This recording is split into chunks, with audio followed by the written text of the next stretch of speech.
Senator, thanks very much for your time today. I know you've had to stand by a lot of news conferences happening at the moment. Obviously, Victoria, pretty hard hit now. This must be hard to watch. You're no stranger to fire in your part of the world, the Otway Ranges in Victoria.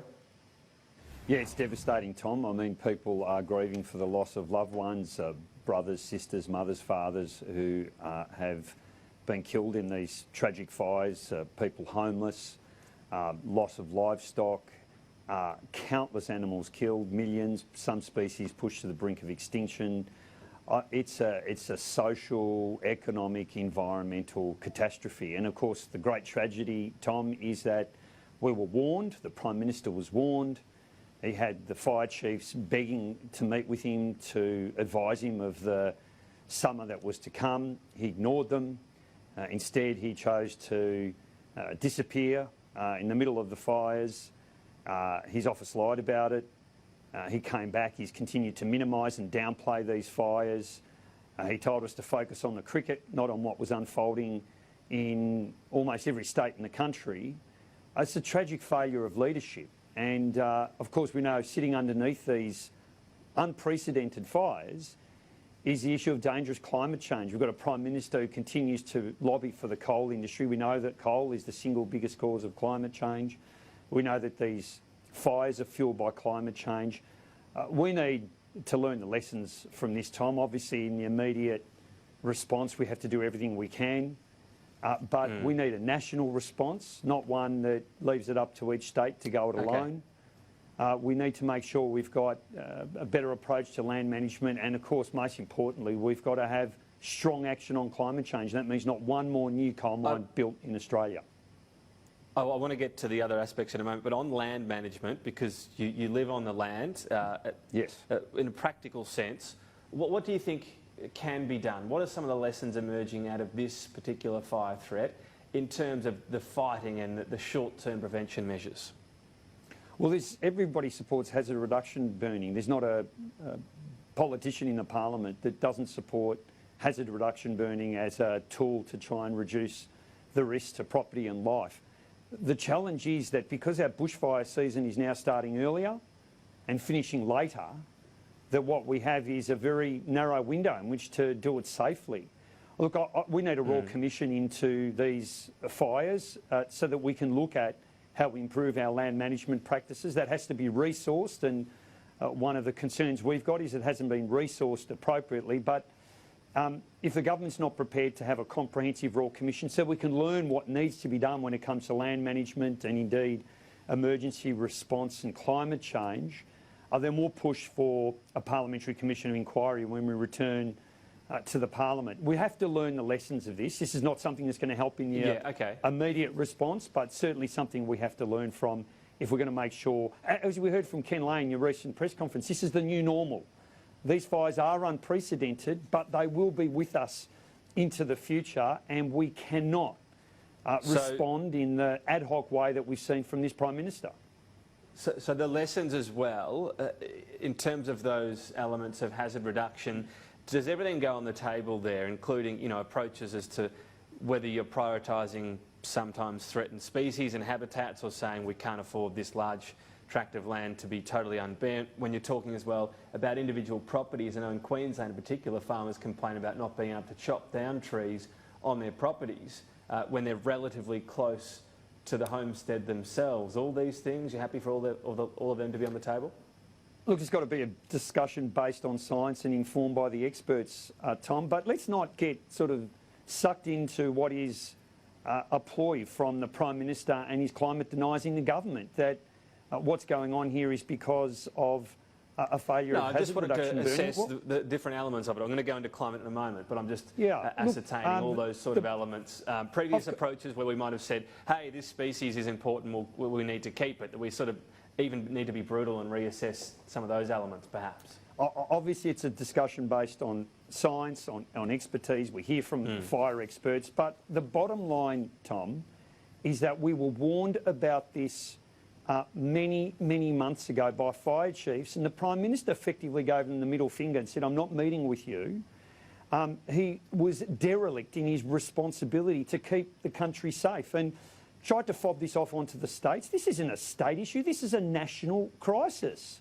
We have we have the Navy rolling into the Australian coastline to evacuate people. We have people who are effectively now climate refugees who are being evacuated from the Australian coastline. It is a state issue initially in terms of the response. Of course, the federal government can react. Does it beg the question as to why? Well, we've got the ADF involved, Tom. Tom, the ADF's involved, and then what we've got is we've got the Prime Minister deploying reservists, and the authorities don't even know that that's happening. This is a mess, and it's a catastrophic mess because it has resulted in an increased risk to the lives of Australians, to the loss of property, and to the ecological catastrophe that's unfolding. And much of it... So just from that, the increased loss to risk of life of Australians, are you saying the inaction from the federal government has cost lives? I'm saying the inaction from this Prime Minister has put the lives of Australians at risk, absolutely, by ignoring the advice of our fire chiefs and fire experts. Are you putting that down to the government? Well, we're going to have a Royal Commission, and people need to be held to account for the decisions that they have made.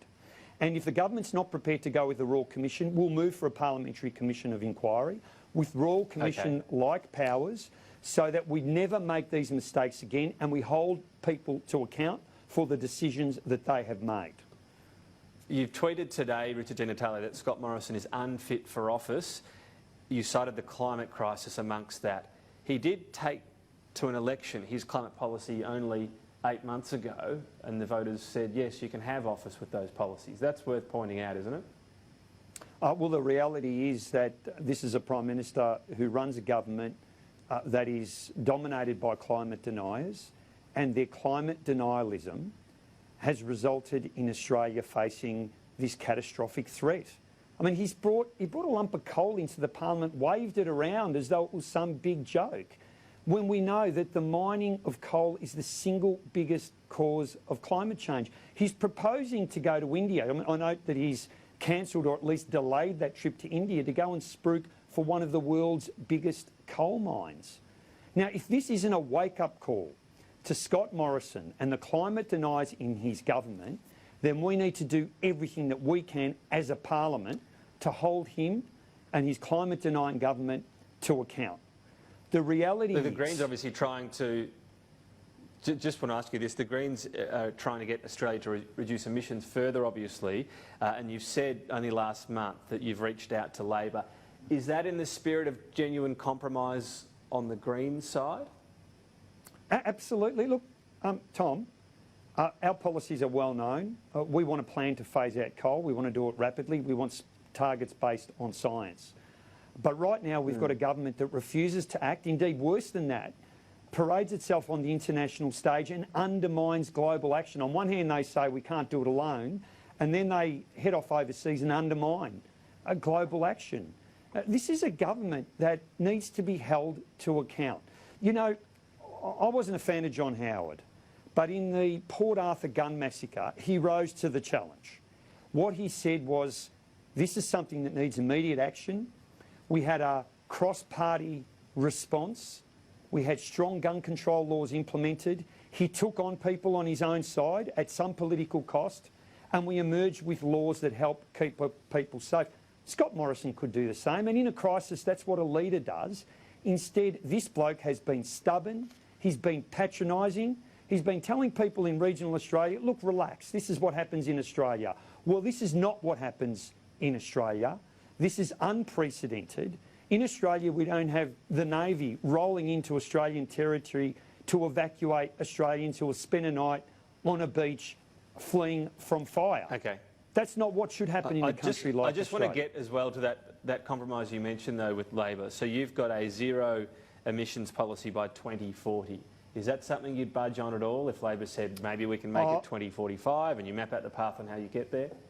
Tom, we are always going to be in a position where we'll advocate for the right policy, but we will accept a step in the right direction. But at the moment, we're not even seeing that. We've got the Prime Minister saying we're going to meet and beat our targets based on dodgy accounting, based on a dodgy accounting trick. I mean, the bottom line is pollution in Australia is going up. The only time in Australia where we managed to put a lid on pollution and actually drive pollution down was when we had the world's best carbon tax. We brought down pollution And the climate deniers in the Liberal Party It wasn't one that tore it lasted, down. though, and you talk about a step in the right direction. Many would have argued that was going to be the CPRS, which the Greens blocked. Do you think you're perhaps going to be one more willing to compromise than the Greens were at that time? Look, I have always said that we will ensure that if there's a step we can take in the right direction, that's what we'll do. But we're not even having that conversation. The Prime Minister tries to put this off. Well, the government isn't right now, but I'm just trying to cast forward to the previous times the Greens have been involved in this policy. It's with Labor and it's in the Senate. We work cooperatively with the Labor Party and we introduced the Clean Energy Finance Corporation, still funding tens of billions of dollars in renewable energy. We introduced the Australian Renewable Energy Agency, which has funded a range of new innovative renewable energy projects. We will, of course, work with anybody if it means getting action on climate change. But right now the Prime Minister denies that it's even a contributor to the problem and that he has agency over this. The Prime Minister could pick up the phone to Anthony Albanese, to myself, to other crossbench MPs and say, we're going to take action on climate change. Let's get in a room and nut out some policies to do it. Instead, we've got him blaming people within the Greens for something that's based on a lie. We've got him out there absolving himself of his responsibility as our national leader to ensure that he shows leadership through what is a national crisis. He refuses to meet with the fire chiefs. Okay. This guy has shown himself to be unfit for office. We are right out of time. Greens leader Richard Natale, thanks for your time today. Thanks, Tom.